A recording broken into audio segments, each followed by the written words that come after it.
নমস্কার বন্ধুরা, বাংলা স্টোরি হাবে আপনাদের সকলকে জানাই স্বাগত।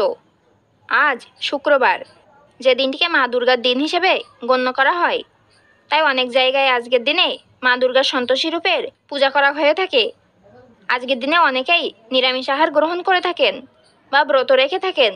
শুক্রবার দিনটিকে বৈভব লক্ষ্মী বারও বলা হয়ে থাকে, কারণ আজকের দিনে শুক্র গ্রহের প্রভাব সবথেকে বেশি থাকে। আর শুক্র গ্রহকে জ্যোতিষশাস্ত্রে পার্থিব সুখ, ভোগ, ধন দৌলত, আকর্ষণ, ভালোবাসা, সম্পর্ক ও শক্তির কারক হিসেবে গণ্য করা হয়েছে। যাদের জন্মকুণ্ডলিতে শুক্র শুভ অবস্থায় রয়েছে তাদের কখনোই ধন ঐশ্বর্যের কমতি হয় না।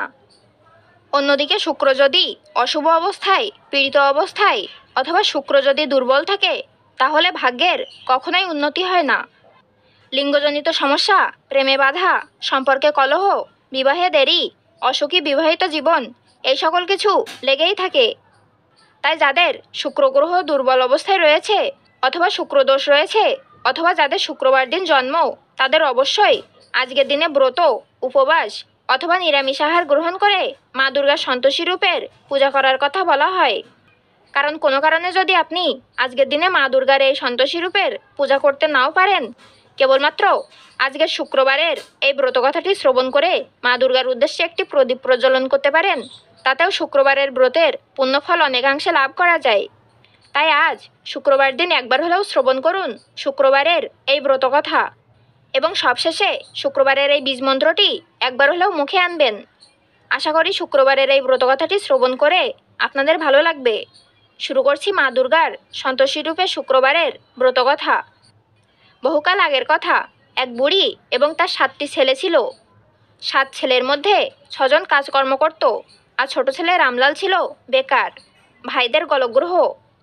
বুড়ি রোজ ভালো ভালো রান্না করে রোজগেরে ছেলে এবং তাদের বউদের পেট ভরে খাওয়াতো, এবং সকলের খাওয়া শেষে এটো খাবার যা পড়ে থাকতো সেই সব রামলাল আর তার বউ সাবিত্রীকে খেতে দিত। সাবিত্রী এই বিষয়টি জানলেও রামলাল এসব জানতো না। একদিন কথায় কথায় রামলাল তার বউকে বলল, জানো, মা আমাদের কত ভালোবাসেন। আমি কোনো কাজকর্ম করি না, তবুও তিনি তোমাকে আর আমাকে ঠিকমতো খেতে পড়তে দেন। ছোট বউ তখন আর চুপ করে থাকতে পারল না, কাঁদতে কাঁদতে স্বামীকে সমস্ত কথা খুলে বলল। রামলাল শুনে একেবারে অবাক হয়ে গেল। সে বলল, মা সবাইকার পাতের উচ্ছিষ্ট আমাদের খেতে দেয়, এটা তো আমি জানতাম না। ঠিক আছে, সব যখন শুনলাম তখন এবার আমি এদিকে লক্ষ্য রাখবো। বেশ কিছুদিন কেটে যাওয়ার পর একদিন তাদের বাড়িতে খুব ভালো ভালো রান্না হয়েছিল। রামলাল লুকিয়ে থেকে সব দেখবার জন্য ঘরের কোণে কাপড় মুড়ি দিয়ে অসুখের ভান করে পড়ে রইল। তার মাকে বলল যে, আমার মাথায় খুব যন্ত্রণা হচ্ছে, আমি পরে খাবো। কাপড়ের একটু ফাঁক দিয়ে সে দেখতে পেল যে তার মা 6 ছেলে ও তার বউকে ডেকে বেশ আদর যত্ন করে খেতে দিলেন।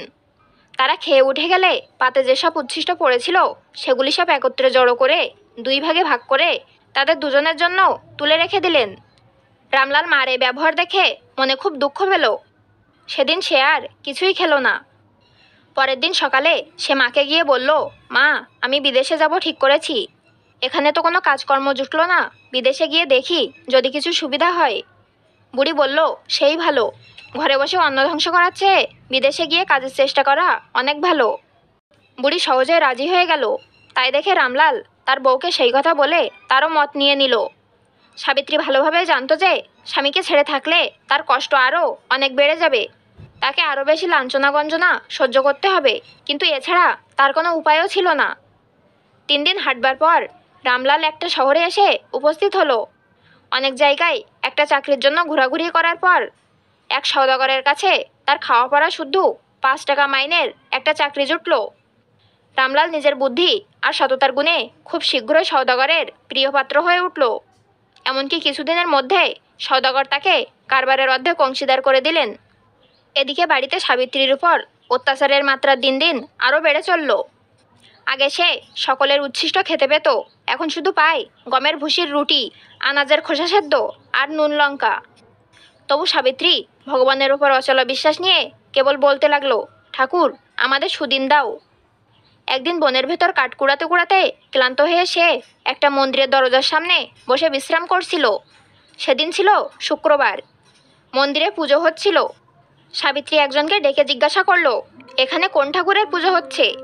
লোকটি তখন বলল, মা দুর্গার রূপ সন্তোষী মাতার পুজো হচ্ছে। ইনি হচ্ছেন সর্বসিদ্ধিদাতা গণেশ তনয়া। সাবিত্রী জিজ্ঞাসা করলো, এই দেবীর পূজা করলে কি হয়? লোকটি তখন বলল, যার যা মনস্কামনা সব পূরণ হয় আর সমস্ত দুঃখ ঘুচে যায়। সাবিত্রী তখন বলল, আমি যদি এই ব্রত ও পূজা করতে চাই তাহলে করতে পারবো? লোকটি তখন বলল, নিশ্চয়ই পারবে। তুমি কি আজ উপোস করে আছো? সাবিত্রী বলল, হ্যাঁ, আমি আজ সকাল থেকে একটুও জল খাইনি। লোকটি বলল, তবে তো ভালোই হলো। তুমি গুড় আর ছোলা হাতে নিয়ে বসো, ভক্তি করে দেবীর ব্রত কথা শোনো, পরে সন্তোষী মাতার জয় বলে মাকে প্রণাম করো। আর এখন থেকে প্রত্যেক শুক্রবার দিন মায়ের পুজো করবে, তাহলে তোমার সমস্ত মনস্কামনা পূরণ হবে।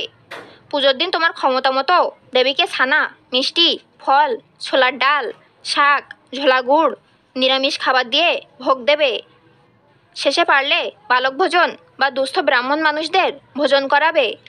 তোমার সাধ্যমতো দক্ষিণা প্রদান করবে, তাহলেই তোমার ব্রত উদযাপন করা হবে। তবে সাবধান, এদিন টক খাওয়া থেকে বিরত থাকবে। সাবিত্রী সেদিন তার কথা মতো সন্তোষী মাতার ব্রত পালন করলো। পরে প্রত্যেক দিনই বনে কাঠ কুড়াতে গিয়ে মন্দিরে আসতো আর ব্যাকুল হয়ে দেবী সন্তোষী মাতার কাছে প্রার্থনা করে বলতো, মা, আমার স্বামীকে ফিরিয়ে এনে দাও। সাবিত্রীর কাতর প্রার্থনায় দেবী একদিন সেই দূরদেশে রামলালকে স্বপ্ন দিয়ে তার স্ত্রীর কথা মনে করিয়ে দিলেন। রামলাল বলল, মা, আমি কেমন করে বাড়ি যাব? আমাকে যে রোজই দোকানে বসতে হয়। দেবী বললেন, কাল তুই আমাকে স্মরণ করে দোকানে বসবি, তাহলে তোর দোকানের সমস্ত মাল বিক্রি হয়ে যাবে। ঠিক তাই হলো। রামলাল তখন দেবীকে প্রণাম করে দোকান বন্ধ করে দিয়ে সেদিনই বাড়ির দিকে রওনা হলো। রামলালকে দেশে ফিরতে দেখে সাবিত্রীর আনন্দ আর ধরে না। অল্পদিনের মধ্যেই সে প্রচুর ধনের অধিকারী হয়ে উঠল। রামলাল সেই গ্রামেই একটা বাড়ি তৈরি করে সাবিত্রীকে নিয়ে সেখানে উঠে গেল। নতুন বাড়িতে গিয়ে সাবিত্রী খুব ঘটা করে সন্তোষী মায়ের ব্রত উদযাপন করলো। বালক ভোজনের জন্য গায়ের অন্য সব ছেলেমেয়েদের সঙ্গে সে তার ভাসুরদের ছেলেমেয়েদেরও নিমন্ত্রণ করলো। এদিকে সাবিত্রীর সুখ সম্পদ দেখে তার জায়েরা হিংসায় জ্বলে যাচ্ছিল। তারা তাদের ছেলেমেয়েদের শিখিয়ে দিল যে কাকিমার কাছ থেকে পয়সা চেয়ে নিবি, আর সেই পয়সায় কোনো টক জিনিস কিনে খাবি। খাওয়ার শেষে ভাসুরের ছেলেমেয়েরা কাকিমার কাছে পয়সার জন্য আবদার করতে লাগলো। কাকিমাও সরল মনে তাদের সমস্ত কিছু পয়সা দিল। সেই পয়সায় ভাসুরপো ভাসুরজিরা টক কিনে খুব মজা করে খেলো। তারা টক খাওয়ায় সন্তোষীমা ক্রুদ্ধ হলেন। এদিকে রামলালের হঠাৎ অবস্থার এই পরিবর্তন দেখে দেশের জমিদারও তার উপর সন্দেহ হলো। আর রামলালের 6 ভাই ও তাদের বউরা তার বিরুদ্ধে মিথ্যে করে নানা রকম কুৎসা রটনা করলো। তখন জমিদারের লোকেরা এসে রামলালকে ধরে নিয়ে গিয়ে তার উপর খুব অত্যাচার করতে লাগলো। সাবিত্রী তখন সন্তোষী মাতার মন্দিরে গিয়ে মার কাছে কেঁদে পড়ল। স্বামীর মুক্তির জন্য আকুল হয়ে মার কাছে প্রার্থনা করতে লাগলো। এতে তার উপর মায়ের দয়া হলো। তিনি এই দুর্বিপাকের কারণ সব জানিয়ে বললেন যে কখনো ছোট ছেলে মেয়েদের হাতে পয়সা দিবি না, ফল ও মিষ্টি দিবি, খাবার দিবি, কিন্তু কখনোই ছোটবেলা থেকেই পয়সা তুলে দিবি না। যা, আবার আমার ব্রত কর, তাহলে তোর সব ঠিক হয়ে যাবে। সাবিত্রী মায়ের আদেশ মতো সেটাই করল। দেবীর কৃপায় জমিদার নিজের ভুল বুঝতে পারলেন। বিদেশে লোক পাঠিয়েও রামলালের উন্নতির প্রমাণ পেলেন। তখন তিনি রামলালকে সম্মানের সঙ্গে মুক্তি দিয়ে টাকা কড়ি সমস্ত বাজেয়াপ্ত সম্পত্তি ফেরত দিলেন। এরপর দেবীর দয়ায় সাবিত্রীর একটি সুন্দর ফুটফুটে ছেলে হলো। রামলালের কারবারও দিন দিন বাড়তে লাগলো। ছেলে বড় হলে রামলাল তার বিবাহ দিলেন। সাবিত্রী ছেলের বউকে শিখিয়ে দিল কিভাবে মাতা সন্তোষীর ব্রত করতে হয়।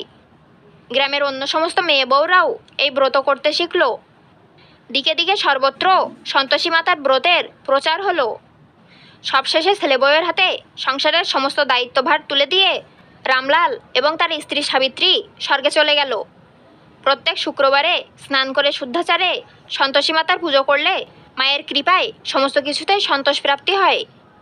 আজ শুক্রবার দিন শুক্র গ্রহের এই বীজ মন্ত্রটি একবার হলেও মুখে আনুন। শুক্র গ্রহের এই বীজ মন্ত্রটি হলো ওম সোম শুক্রায় নমঃ। এই মন্ত্রটি যদি প্রতি শুক্রবার 108 বার জপ করতে পারেন তাহলে শুক্র গ্রহের সমস্ত সুফল লাভ করতে সক্ষম হবেন।